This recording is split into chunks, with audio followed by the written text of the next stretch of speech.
Sonoma has a long and interesting history. The modern version of it starts in about 1820 when the Spanish missionaries settled and built their St. Francis de Solano mission, which is here on the plaza. And since then, it really started to grow, ultimately becoming the capital of what's now Sonoma County, and becoming really the birthplace of the California wine industry, among other things. When visitors are coming to Sonoma Valley and they stop in our restaurant, it's really important that we get to show off the wonderful bounty that we have right in Sonoma. We do a lot of our own planting and harvesting vegetables, and we press our olive oil. I think one of the most exciting things is that people are really focused on where the product comes from, really thinking about how fertile the Sonoma Valley land is, and we're lucky to have such great farmers that can offer us beautiful produce and local cheeses that we can use in our restaurants.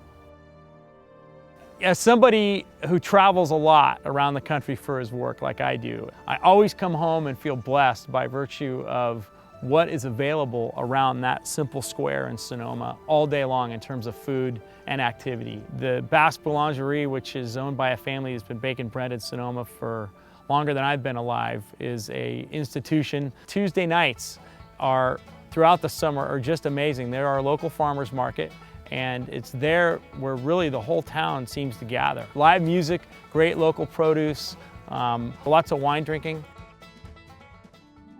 From a viticultural perspective, which is from a grape growing perspective, one of the greatest attributes of Sonoma Valley is its diversity. Right within our little appellation, you get world-class Chardonnay grown relatively close to world-class Cabernet on the hillside, which is close to great world-class Zinfandel on the benchland. So you can really do a lot well here, and it's why no one ever gets too thirsty when they live here.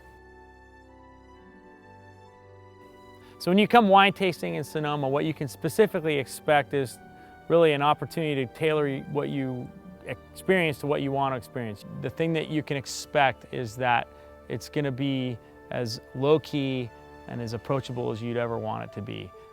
There are some wineries that collectively have tasting rooms right on the plaza, so you can kind of walk through a bunch of different wines and never get in your car. A lot of us, Gundlach, Bundschu included, have caves where we do all of our barrel aging, and we're just one of a number of wineries that offer fairly comprehensive tours. Everybody thinks about the fact that it's food and wine, but there are incredible hiking trails that are all around. If you like to go hiking, you can go up to Jack London State Park. If you're a historian, you can see where he lived. Go farther north, you get to Sugarloaf, where it's extremely beautiful. It's not for the meek in terms of hikers. It's pretty steep up there. Beautiful waterfalls and beautiful views. You can get food from the local market and have, a great picnic.